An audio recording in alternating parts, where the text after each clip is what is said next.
India में किए गए 5 सबसे बड़े स्कैम्स जिसमें हजारों करोड़ों रुपए का घोटाला किया गया, जिसमें कई घोटालेबाज को सजा मिला तो कई फॉरेन कंट्रीज में भागकर ऐश कर रहे हैं।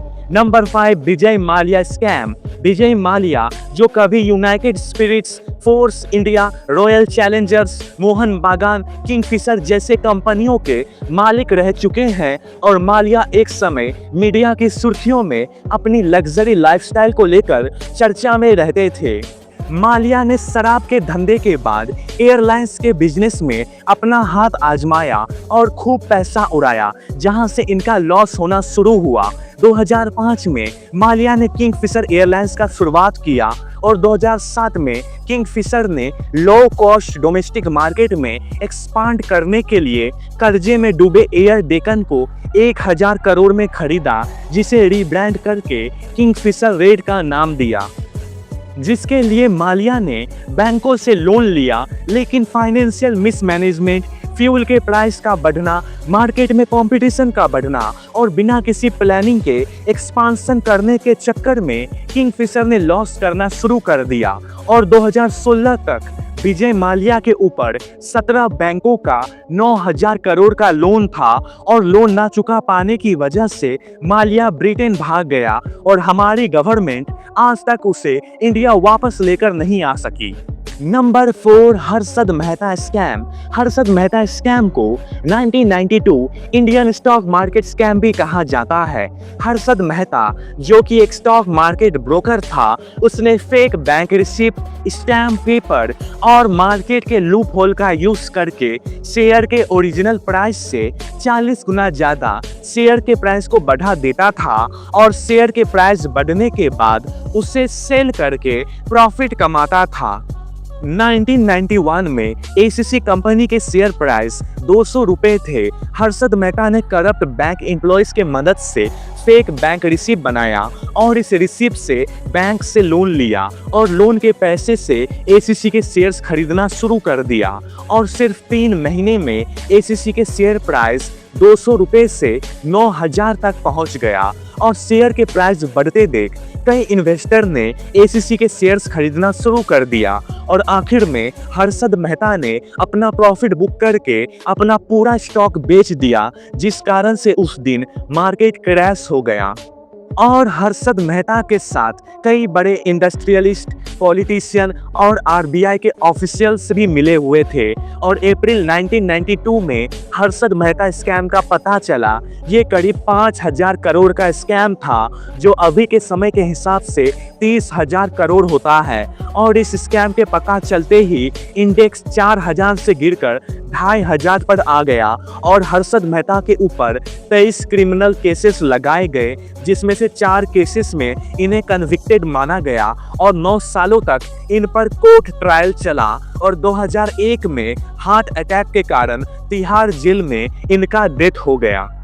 नंबर 3, सत्यम स्कैम। ये इंडिया की सबसे बड़ी कॉर्पोरेट स्कैम है। सत्यम स्कैम का पता 2009 में चला था, जब सत्यम कंप्यूटर सर्विसेज कंपनी के फाउंडर और चेयरमैन बी रामालिंगा राजू ने कन्फेस किया कि इन्होंने कंपनी के अकाउंट्स में कई सालों तक हेरा फेरी किया है और रामालिंगा राजू ने कंपनी के नाम पर कई लोन्स भी उठाया, लेकिन इन लोन्स को वो कंपनी के अकाउंट्स में एंट्री नहीं करता था और इन लोन के पैसों को वो हैदराबाद के रियल एस्टेट में इन्वेस्ट करता था। और 7 जनवरी 2007 में इस स्कैम का पर्दाफाश हुआ और ये स्कैम करीब 7000 करोड़ का था और 2015 में राजू के साथ कंपनी के और 9 मेंबर को दोषी माना गया और इन्हें 7 साल की सजा सुनाई गई। Number 2, Punjab national bank scam.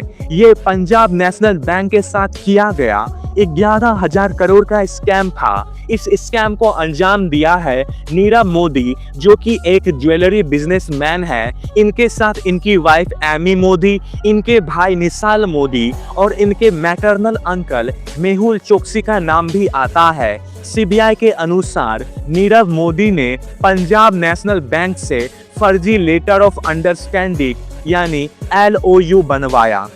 तो आखिर लेटर ऑफ अंडरस्टैंडिंग होता क्या है, तो जब भी आप कोई फॉरेन बैंक से लोन लेते हो तो इंडियन बैंक आपको लेटर ऑफ अंडरस्टैंडिंग देता है, यानी एक गारंटी देता है कि अगर आप उस लोन को नहीं चुका पाओगे तो इंडियन बैंक उस लोन को चुका देगा इंटरेस्ट के साथ।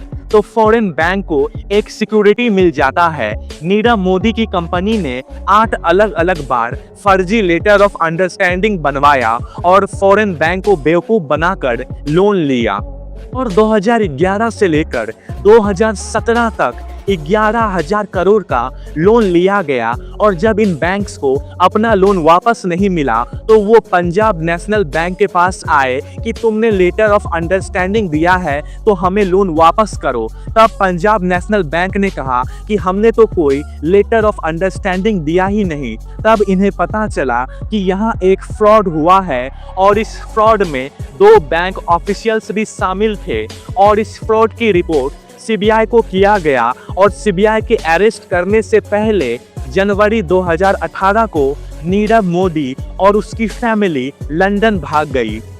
Number 1, Telgi scam. ये इंडिया की सबसे बड़ी फाइनेंशियल स्कैम है। इस स्कैम को स्टैम्प पेपर स्कैम भी कहा जाता है और इस स्कैम की शुरुआत 1992 में हुआ था और इस स्कैम का खुलासा 2003 में हुआ था। इस स्कैम का मास्टरमाइंड था अब्दुल करीम तेलगी। तेलगी पहले ट्रेन्स में फल और सब्जियां बेचा करता था। उसके बाद वो सऊदी अरेबिया गया काम करने के लिए और 7 साल बाद तेलगी वापस इंडिया आया और यहाँ आकर तेलगी ने अराबियन मेट्रो ट्रैवल नाम की कंपनी खोली जहां वो लोगों का फेक पासपोर्ट और डॉक्यूमेंट्स बनाता था और लेबर्स को इंडिया से सऊदी अरेबिया भेजा करता था।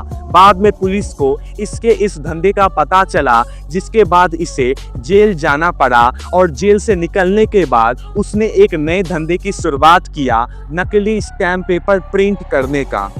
और ये नकली स्टैम्प पेपर हूबहू इतना सेम था कि ये पता करना मुश्किल था कि कौन सा स्टैम्प पेपर रियल है और कौन सा फेक है। और इन स्टैम्प पेपर को बेचने के लिए इसने 350 लोगों को नौकरी पर रखा था और तेलगी ने 10 सालों में 18 स्टेट्स में 32,000 करोड़ का फेक स्टैम्प पेपर बेच दिया। और इस दौरान तेलगी के ऊपर कई केसेस फाइल किया गया, लेकिन हर बार इसने पैसों के दम पर पुलिस का मुंह बंद करवा दिया। तेलगी के साथ कई पार्टी के बड़े बड़े पॉलिटिशियन और मुंबई पुलिस के कई बड़े बड़े ऑफिसर्स भी मिले हुए थे और 2001 में राजस्थान में तेलगी को अरेस्ट किया गया। इसके नाम पर 36 प्रॉपर्टीज थी जिसकी कीमत 100 करोड़ था। साथ ही इसके नाम पर 120 बैंक अकाउंट्स थे और 6 सालों तक इस पे केस चला और 2007 में इसे 30 साल की सजा सुनाई गई